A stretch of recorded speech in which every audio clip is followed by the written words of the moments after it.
네, 돌아온 비하인드 이성대 기자와 시작해 보겠습니다. 첫 번째 보죠.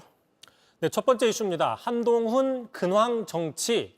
자, 지난달 비대위원장에서 사퇴한 뒤에 이런 글을 남겼었죠. 네. 앞으로 정규해지기 위해서 시간을 좀 갖고 공부하겠다, 성찰하겠다 그랬는데 이와 비슷한 사진이 지난 주말 공개가 됐습니다. 자, 서울의 한 도서관에서 저렇게 혼자 책을 읽는 사진들이 공개가 된 건데요. 자, 오픈된 장소다 보니까 지나가는 시민들이 보고 찍었다. 지금 이래서 화제가 되고 있는 겁니다. 네, 그러니까 이거는 뭐 측근들이 찍은 게 아니라 일반 시민들이 찍은 게 공개가 된 거죠. 그렇습니다. 정치인의 모든 행보는 정치적인 해석이 뒤따를 수밖에 없는 거잖아요. 자, 이런 사진 공개된 게 의도적인 연출이 아닐 수도 있지만 결과적으로 언론에 자연스럽게 노출되면서 근황에 대해서 노출이 되고 또 그러다 보니까 결과적으로 존재감을 드러냈다 이런 분석이 나오는데 들어보시죠. 네. 저도 책 봐요. 근데 집에서 보죠. 도서관을 왜 갑니까? 거기에 가서 책을 봤다는 건 책을 본다는 그런 의미도 있지만 책을 보는 걸 보여주고 싶은 또 하나의 의도하지 않은 의도도 있었다. 네, 그런가 하면 이 한 전 위원장이 이제 책을 들고 국회에 나타났던 모습도 화제가 됐었잖아요. 그렇습니다. 책으로 된 책과 연관된 에피소드들 많이 있어서 몇 가지 먼저 살펴보겠는데요. 지난해 3월 법무부 장관 시절이었습니다. 유럽 출장을 가면서 저 책을 들었는데 저 책 그 그리스 역사학자 투키디데스가 썼던 펠로폰네소스 전쟁사입니다. 네. 원래는 하얀색 표지였는데요. 그 표지를 벗기면 이렇게 빨간색 하드커버, 출장길이었군요. 예, 빨간색 하드커버가 나옵니다. 자, 또 하나 있습니다. 법무부 장관 사퇴하고 비대위원장이 될 때 고등학생한테 모비딕 선물해서 화제가 됐습니다. 허먼 멜빌의 소설이죠. 네. 심지어 그보다 앞서서는 초등학생한테 모비딕, 초등학교 4학년짜리한테 모비딕 선물을 보냈는데 참고로 저는 이 책을 읽어보지 않았는데 상당히 어려운 책이라고 합니다. 네. 앵커는 읽어보셨나요? 저도 아직 못 읽어본 책이긴 예, 한데. 읽지 못하는 사람들이 많은가 봅니다. 그래서 이런 칼럼을 하나 가져왔는데요. 이런 지적이 있었어요. 자, 뭐라고 얘기를 하느냐. 자, 모비딕이라는 책은 백과사전같이 장황한 고래 설명 반, 고래 잡는 얘기 반이다. 자, 이런 책을 예비 고등학생에게 아무런 설명 없이 줬다는 얘기는 받는 사람보다 선물하는 사람의 입장이 우선인 것 같은 느낌이 든다. 뭐 이런 지적도 나온 적이 있습니다. 네.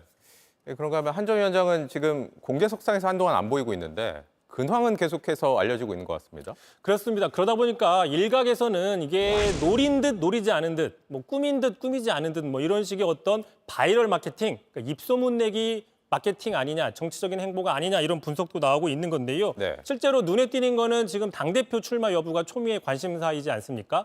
최근 들어서 부쩍 한동훈 전 비대위원장의 근황, 소식들이 자주 공개되고 있습니다. 자, 4월 16일 날 비대위원들과 식사를 했는데 한 보름 정도 있다가 국내임 당직자들과 식사를 했어요. 근데 한 일주일 정도 지나니까 지난번 양재도서관에 방문했죠. 바로 어제 또 원희룡 전 장관과 식사를 했으니까 이 소식들이 조금씩 당겨지고 있는 겁니다. 네, 알겠습니다. 다음 이슈 볼까요? 자, 두 번째 이슈 보겠습니다. 추미애로 추기우나 지난 주말이었습니다. 민주당에서 의장 선거에 출마했던 조정식, 정성호 의원들이 잇따라 사퇴를 했죠. 자, 그러다 보니까 이제 민주당 의장 선거는 추미애, 우원식 두 사람의 2파전입니다. 오늘 서로 이제 내가 적격자라고 얘기를 했는데요. 네. 추미애 후보자 이렇게 얘기를 했습니다. 자, 이재명 대표가 자신에게 얘기를 했습니다. 잘해주길 바란다고. 그랬더니 우원식 의원도 나야말로 진짜 친명이다, 찐명이다. 나 견제하려고 후보들이 단일화했다. 이렇게 얘기를 하고 있는데 지금 당 안팎에서는 사실상 추미애 후보로 기우는 게 아니냐 이런 분석들이 많이 나오고 있습니다. 네, 이걸 놓고 좀 친명계 내부에서 교통정리가 됐다 이런 얘기도 나오고 있잖아요. 그래서 저도 오늘 좀 취재를 좀 해봤습니다. 어떻게 된 건지. 그랬더니 강성 당원들이 다른 경쟁 후보들을 많이 비판을 했고 추미애 후보가 되는, 그래서 추미애 후보가 낸시 펠로시처럼 하는 걸 보고 싶다라고 했다는 겁니다. 네. 자, 보시는 것처럼 낸시 펠로시는 미 하원 의장이었던 거죠. 자, 트럼프 대통령한테 저렇게 조롱 섞인 듯한 물개박수 또는 트럼프 대통령이 연설한 뒤에 뒤도 돌아보지 않고 바로 저렇게 연설 원고를 찍는 퍼포먼스로 화제가 된 바 있는데 네. 추미애 의장이 되면 윤석열 대통령이 올 가을에 국회에서 시정연설을 할 가능성이 있는데 혹시 이런 장면들을 노리는 게 아니냐 뭐 이런 분석들이 나오고 있는 건데요. 자, 다만 지금 원내대표 추대했었죠. 그리고 지금 의장 선거도 사실상 추대 분위기, 그리고 지금 나오는 얘기가 이재명 대표도 연임 추대 얘기가 나오고 있어서 네. 3번 연속 추대 분위기가 될 수 있다 이런 얘기가 나오고 있습니다. 자, 민주정당에서 과연 올바른 모습이냐 이런 지적들도 분명히 한편에서 나오고 있습니다. 네, 여기까지 듣죠. 이성대 기자였습니다. JTBC 뉴스를 시청해 주신 여러분 고맙습니다. 저희는 저녁 6시 50분 뉴스룸에서 뵙겠습니다.